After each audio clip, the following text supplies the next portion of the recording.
The African Union and the United Nations say women can now get loans easily through a special fund that's dedicated to them. The African Women's Development Fund they've designed will have up to $1 billion for investment and will be rolled out through female fund managers who will in turn give loans to other women. The United Nations Economic Commission for Africa, Vera Songwe, says the target is to assist women to empower themselves. She spoke to the SABC's correspondent in Ethiopia, Coletta Wanjohi. The UN and the AU, the UNECA and the African Union recently, just a few days ago, launched the African Women Leadership Fund. Kindly expound to us, what the opportunities the fund will bring to women. I'm very happy that you asked that question. The African Union and the United Nations came together 2 years ago, and the women on both sides of the institution, the Deputy Secretary General, Madam Amina Mohamed, on the African Union side, Madam Bineta Diop, and a lot of the other senior women on the continent, Grasa Machel, for example, of course, Madam Dalimi Zuma, head of the UN Women, Madame Pumzile, there's tons of South African women in that list. But they all came together and said, why don't we create an African Women's Leadership Network, which essentially will empower women on the continent. And under this sort of global network, they created pillars. And one of the pillars was the finance pillar. And at the Economic Commission for Africa, we were tasked with designing something that the finance pillar will do. So we thought about it after a while, and we thought, why don't we create a fund? And essentially the idea was to say, how can we put money in the hands of women so that they will be the ones who then on-lend to women businesses? When you look at the continent today, only 5% of women are fund managers. And so essentially, most of the time when a woman business is looking for resources, she's sitting across the table. 95% of the time, she's sitting across the table from a man. And the minute she veers away from an agriculture project, a small and medium project, it becomes very difficult for her to get funding. And even when a woman succeeds in doing a business, the minute she tries to grow it to a $5 million investment, it's almost impossible for her to get that. Only 7% of all the private equity money on the continent today is invested in women businesses. 7%. So even when you're succeeding, it's very difficult to get capital. That is because on the other side of the table, you have 95% of the time it's a man.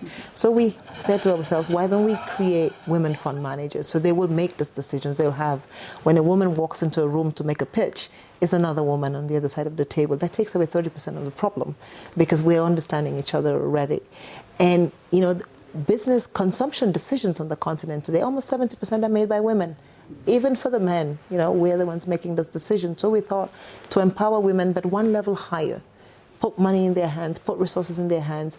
And this is a little bit more of a sort of larger scheme. If we had 10, we're going to start with 10 women every year, and we'll give more resources to 10 women every year across the continent. We pick 2 from each sub-region, existing fund managers, both on the public side and on the private equity side, and we'll grow them with the hope that in 10 years, we'll have women on the continent running billion-dollar funds, and then, women who are looking for capital on the continent will have a lot more access to credit. Then there's the argument that most women do not, because we're looking at the sectors that the fund will be, targeting. We have renewable energy, manufacturing, but there's this argument that not all women, it's so high level for some women. How will the local woman down there, maybe selling some few things, how can she be able to access this loan and better herself? Yes. So what we are planning to do is, of course, you must segment markets.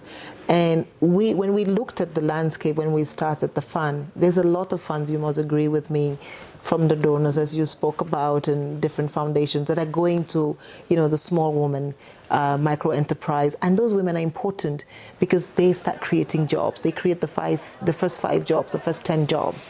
But then we need the next 100 jobs and the next 1,000 jobs. And essentially, if that woman who starts with 5 jobs today does well, then, we have Monica Mosander in Namibia, who is a foods company, and she started as a very small company, and today she's going, and this is the CFTA, she's going across borders. So she went from that lady with 10 jobs to now wanting to create 1,000 jobs. And so we're catering to that 1,000 job, but she's still hiring small and medium enterprise women who are then being her input suppliers. So we believe that this will continue to trickle down. But what the fund is doing, we have a technical assistance window, which is going to be helping the women from the bottom to ensure that they can grow into slightly bigger businesses so that they can then have access to the fund. So we're doing it from both ends. But also what we're doing is when you have the small and medium enterprise support, those funds or those resources that come from donors or from other institutions around the continent allow the woman to get to the $1 million investment, then she can grow. So then eventually either she closes down, shuts down, or she has to sell it off to a man. Now we're picking them up and saying, you can grow because we've put something on top of you. So that's the difference with this fund. It's saying there's so many that are trying to grow and make you come up. But once you come up, we want you to be able to break the glass ceiling, and we're up there willing to pull you up.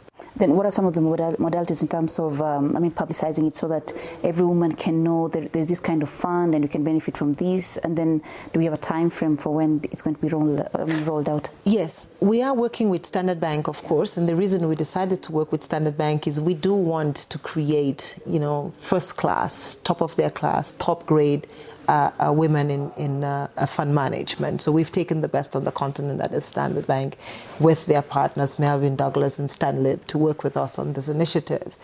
And so there is a lot of communication that's going out from them. We have put out quite a number of calls off of the internet. But remember, I started by saying this is the African Women's Leadership Network.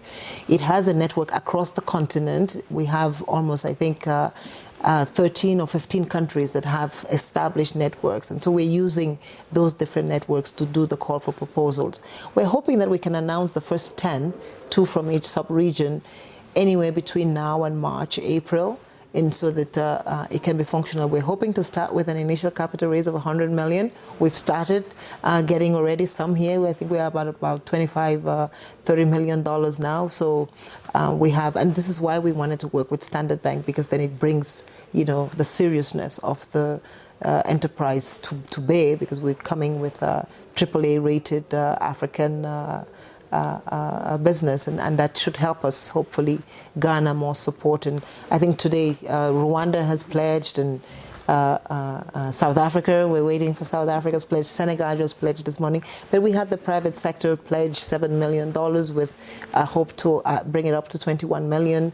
The government of Canada, the government of Norway also pledged some resources, but we'll use a lot of the concessional resources to blend down the payment. We really do want this to be a market initiative, so we will stick with the market returns of 8% on the investments, and this is a call for more people to come into the fund and support the fund.